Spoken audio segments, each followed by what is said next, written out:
Well, we're still getting a lot of BS on mainstream media and why Donald Trump won the election, because according to this Princeton University professor on MSNBC, Donald Trump won because Americans are a bunch of racists. We chose a felon who is more interested in loyalty, who's more interested in retribution, who's more interested in grift than in democracy. And we chose a felon because we didn't want to elect a black woman. When will this narrative stop, and when will people try to understand why 78 million Americans voted for Donald Trump and no, it's not because they're racist? Yeah, there's three big takeaways from this clip. The first one is what you just mentioned. Americans didn't not vote for Kamala because she was a woman and a woman of color. We voted for her because she was incompetent and a very unsuccessful vice president.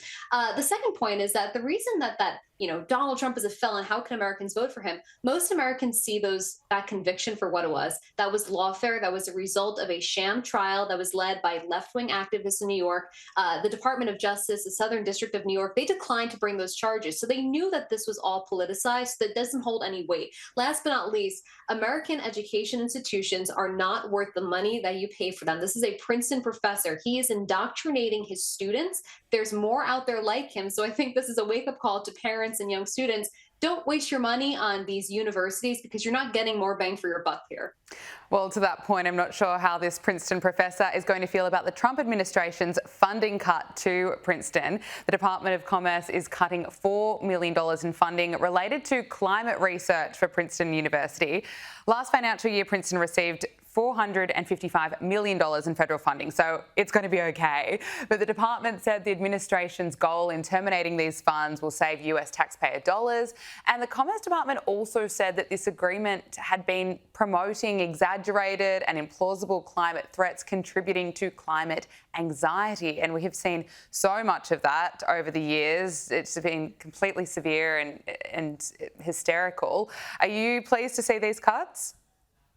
I am, and I would like to see a lot more. I don't think that the government should be funding really any institutions unless it's for science. And I'm not talking about left-wing's definition of science. I'm talking about legitimate medical advancements to help the entire world. That being said, all of the money we spend on climate research, all the people who go into climate research, at the end of the day, no matter how much money we spend trying to make America more, climate friendly or teach people about climate change, unless China and India are brought to heel with the pollution that they put out, nothing we do here will matter. We can cut our emissions down to completely zero. We can be 100% green. It will not matter because China does not follow the same practices that we do and that other Western countries do. Well said. Well, speaking of climate, Snow White, Disney's Snow White is getting slammed, not just for being woke and ruining a beautiful fairy tale, but the left are now upset because Disney's remake of Snow White produced more carbon emissions than the most recent Fast and Furious film, according to a report by The Guardian. According to an analysis of the Disney sets Snow White and The Little Mermaid, that produced more pollution than any other Disney film made in the UK since 2019. Brianna, I just have to laugh reading this. It's agreed, certainly now on all sides, that Snow White has been a complete disaster. It is, and I'm kind of happy to see it because the lead actress has been really insufferable for quite a while. And I think this is also the hypocrisy of Hollywood. They preach down to the average middle American, how dare you drive your truck around when we're trying to save the climate, and you have Snow White with all this emission. You have Taylor Swift flying her private jet around. All of these people, it is rules for thee, but not for me. Absolutely. And I'll tell you what else has been a disaster. Michelle Obama's podcast. It has been a massive flop. Her new podcast has been ranked 34th on Spotify's podcast charts just weeks after her first episode alongside her brother, Craig Robinson, called IMO. Now, the first episode had just 300,000 views. The second had less, 200,000 views. The left want to see a Joe Rogan for the left, and it's not going to be Michelle Obama that they're trying. People clearly don't want to listen to her. Yeah, the reason that Republicans, especially Donald Trump, were so successful with podcasts wasn't just because they were simply doing podcasts, which was important, but it's because of the ideas that they were talking about on these podcasts.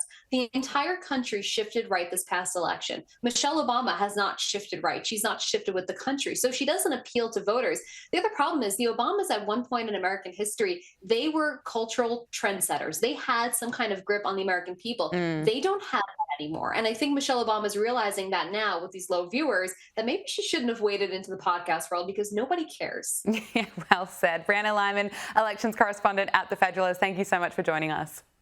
Thanks for having me.